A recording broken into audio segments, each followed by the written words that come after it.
दोस्तों आप सबकी डिमांड पर लेकर आ गया हूँ भारत की नदियों से रिलेटेड टॉप 25 क्वेश्चंस। दोस्तों ये एक ऐसा टॉपिक है जो कि प्रत्येक कॉम्पिटिटिव एग्जाम्स में इस टॉपिक से 2 से 3 क्वेश्चन श्योर बनता है, पक्का पूछ लिया जाता है। इसलिए आप इस वीडियो को स्किप न करें, लास्ट तक देख लें। और दोस्तों यदि तक आपने चैनल को सब्सक्राइब नहीं किया, चैनल को सब्सक्राइब करके बेल आइकन प्रेस कर दें, साथ ही साथ इस वीडियो को लाइक और शेयर जरूर करें। और दोस्तों इसे आप एक मॉक टेस्ट के रूप में भी ले सकते हैं। टोटल 25 क्वेश्चन है। और दोस्तों यदि आपसे नहीं आता है तो आप हमारे साथ इस वीडियो में लास्ट तक बने रहें, आपको सारे क्वेश्चन याद हो जाएंगे और ये काफ़ी हेल्पफुल है हर एग्ज़ाम के लिए। चलिए तो फिर स्टार्ट करते हैं। पहला क्वेश्चन है हमारा, भारत में प्रवाहित होने वाली सबसे बड़ी नदी कौन सी है? तो दोस्तों भारत में प्रवाहित होने वाली सबसे बड़ी नदी है गंगा नदी। ठीक है, ऑप्शन ए इसका करेक्ट हो जाएगा। दोस्तों यहाँ से क्वेश्चन क्या बनता है कि गंगा नदी की टोटल लंबाई कितनी है? इसकी लंबाई दोस्तों 2525 किलोमीटर। याद रखिएगा। इसका उद्गम स्थल कहाँ से, भी कई बार पूछा जाता है। गंगा नदी का उद्गम स्थल दोस्तों उत्तराखंड के गंगोत्री हिमनद से। ठीक, उत्तराखंड के उत्तरकाशी जिले से गोमुख के निकट गंगोत्री हिमनद से होता है। यहाँ गंगा भागीरथी कहलाती है।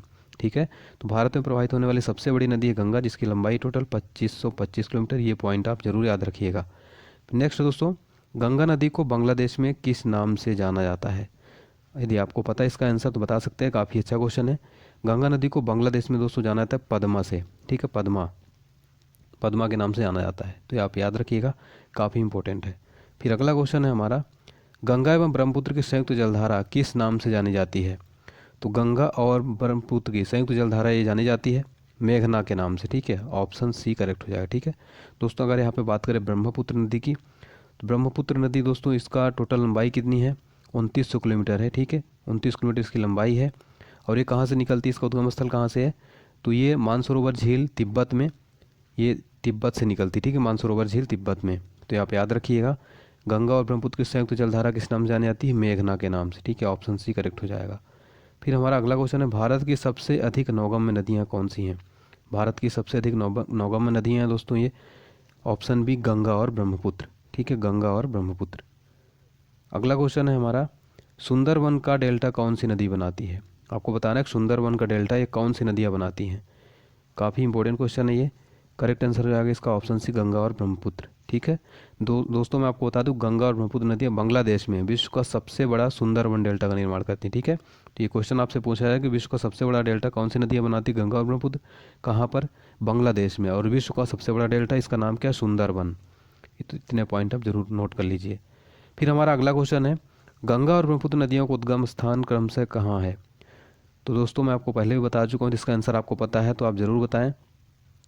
इसका आंसर है ऑप्शन डी, उत्तराखंड और तिब्बत में। ठीक है, गंगा का मैंने आपको बताया कि उत्तराखंड के उत्तरकाशी जिले के गोमुख के निकट गंगोत्री हिमनद से, और ब्रह्मपुत्र का मैंने आपको बताया कि ये मानसरोवर झील के पास स्थित ये चिमायुंगुद हिमानी से निकलती। ठीक है, मानसरोवर झील तिब्बत, तो याद रखिएगा गंगा और ब्रह्मपुत्र नदियों को उद्गम स्थल।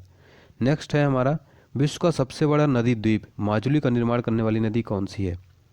तो विश्व का सबसे बड़ा नदी द्वीप माजुली का निर्माण करने वाली नदी है दोस्तों, वो है ब्रह्मपुत्र, ऑप्शन डी। ठीक है, ब्रह्मपुत्र। कौन सी नदी दक्षिण से उत्तर की ओर प्रवाहित होती है? आपको बताना है कौन सी नदी जो दक्षिण से उत्तर की ओर प्रवाहित होती है। तो दोस्तों इसका करेक्ट आंसर हो जाएगा ऑप्शन डी, बेतवा। ठीक है, बेतवा नदी जो दक्षिण से उत्तर की ओर प्रवाहित होती है, ये आपको याद रखना है। ठीक है, बहुत इंपॉर्टेंट है। चलिए अगला क्वेश्चन अगला क्वेश्चन देखते हैं दोस्तों, निम्न में से किस नदी को बिहार का शोक कहा जाता है? इनमें से किस नदी को बिहार का शोक कहा जाता है? तो दोस्तों बिहार का शोक ये कहा जाता है कोसी नदी को। ठीक है, ऑप्शन बी करेक्ट हो जाएगा, कोसी नदी। ठीक है, चलिए अगला क्वेश्चन देख लेते हैं, कौन सी नदी बंगाल का शोक कहलाती है? ये क्वेश्चन काफ़ी सिंपल है और बार बार पूछा जाता है। तो बंगाल का शोक दोस्तों दामोदर नदी कहलाती है। ठीक है, दामोदर, बंगाल का शोक दामोदर नदी।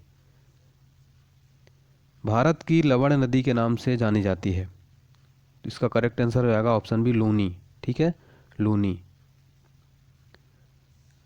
कौन सी नदी एस्चुरी नहीं बनाती है? इनमें से कौन सी नदी है जो एस्चुरी नहीं बनाती है? दोस्तों महानदी जो है एस्चुरी नहीं बनाती। ठीक है, एस्चुरी नहीं बनाती है महानदी।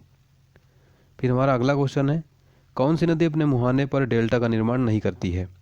कौन सी नदी जो अपने मुहाने पर डेल्टा का निर्माण नहीं करती है?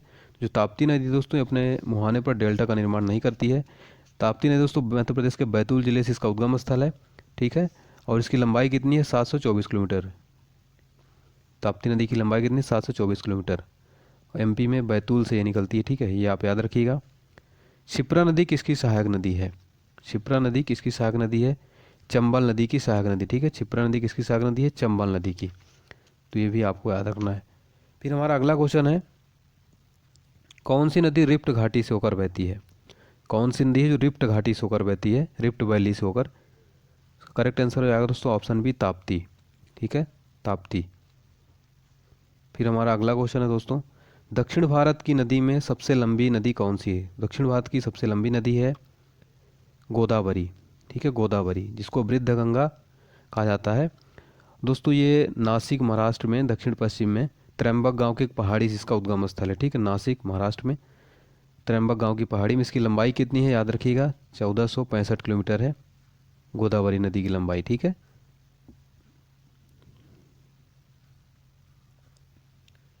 कौन सी नदी वृद्ध गंगा के नाम से जानी जाती है? तो वृद्ध गंगा के नाम से जानी जाती है तो गोदावरी, ठीक है, गोदावरी। अगला क्वेश्चन है हमारा, गोदावरी नदी का उद्गम स्थल कहाँ है? मैंने आपको बताया दोस्तों, गोदावरी नदी का उद्गम स्थल है त्र्यंबक गांव, ठीक है, त्र्यंबक गांव की एक पहाड़ी नासिक में। अगला क्वेश्चन है दोस्तों, किस नदी को उसकी पवित्रता के कारण दक्षिण भारत की गंगा कहा जाता है? किस नदी को उसकी पवित्रता के कारण दक्षिण भारत की गंगा कहा जाता है? दोस्तों कावेरी, ठीक है, कावेरी। ये कर्नाटक के कुर्ग जिले में स्थित ब्रह्मगिरी पहाड़ी से इसका उद्गम स्थल है, ठीक है। इसकी टोटल लंबाई कितनी है? 805 किलोमीटर, ठीक है, 805। कहाँ पे उस उद्गम स्थल? कर्नाटक के कुर्ग जिले में स्थित ब्रह्मगिरी पहाड़ी से। विश्व का सबसे बड़ा बृहत्तम डेल्टा निर्मित होता है? तो मैंने आपको बताया दोस्तों, गंगा और ब्रह्मपुत्र द्वारा बांग्लादेश में विश्व का सबसे बड़ा डेल्टा सुंदरबन डेल्टा का निर्माण होता है, ठीक है। निम्न नदियों में से सबसे अधिक पथ परिवर्तित किसके द्वारा किया जाता है? कोसी नदी, ठीक है, सबसे अधिक पथ परिवर्तित करती है कोसी नदी। भागीरथी और अलकनंदा मिलकर गंगा कहाँ बन जाती हैं? दोस्तों ये बन जाती है देवप्रयाग में, ठीक है, देवप्रयाग में भागीरथी अलकनंदा से मिलती है, तो यहाँ पे संयुक्त धारा का नाम हो जाता है गंगा, ठीक है, तो यहाँ पे याद रखिएगा। और जहाँ से उद्गम स्थल होता है वहाँ पे गंगा को भागीरथी कहते हैं, ठीक है। चलिए, सिंधु नदी का उद्गम स्थल कहाँ है? सिंधु नदी का उद्गम स्थल तो शेषनाग झील। सिंधु नदी का उद्गम स्थल कहाँ है? शेषनाग झील, ये आप याद रखिएगा। नेक्स्ट है दोस्तों, कौन सी नदी अरब सागर में गिरती है? कौन सी नदी अरब सागर में गिरती है? तो माही नदी जो दोस्तों अरब सागर में गिरती है, ठीक है, तो ये आपको याद रखना है, काफ़ी इंपॉर्टेंट है। नेक्स्ट है दोस्तों, प्रायद्वीपीय भारत की सबसे बड़ी नदी कौन सी है? प्रायद्वीपीय भारत की सबसे बड़ी नदी है दोस्तों गोदावरी, ठीक है। ये इसकी लंबाई कितनी है? 1465 किलोमीटर, 1465, 1465 किलोमीटर। इसकी उद्गम स्थल कहाँ है इसका? नासिक में त्र्यंबक गांव की एक पहाड़ी में, ठीक है, ये आपको याद रखना है। प्रायद्वीपीय भारत की सबसे बड़ी नदी है गोदावरी। तो ये थे दोस्तों नदियों से रिलेटेड टॉप 25 क्वेश्चंस। वीडियो को अच्छा लगा हमें कमेंट बॉक्स में ज़रूर लिखें, और ये वीडियो आपको पसंद आ रहा है तो इसी तरह की मैं सीरीज़ कंटिन्यू रखूँगा। यदि आप कमेंट बॉक्स में अपना फीडबैक ज़रूर दें। चैनल को सब्सक्राइब कर लें, बेल आइकन प्रेस कर दें, लाइक शेयर ज़रूर करें, ठीक है दोस्तों। चलिए तो मिलते हैं नेक्स्ट वीडियो के साथ, तब तक के लिए आप स्वस्थ रहिए, व्यस्त रहिए, मस्त रहिए। जय हिंद, जय भारत।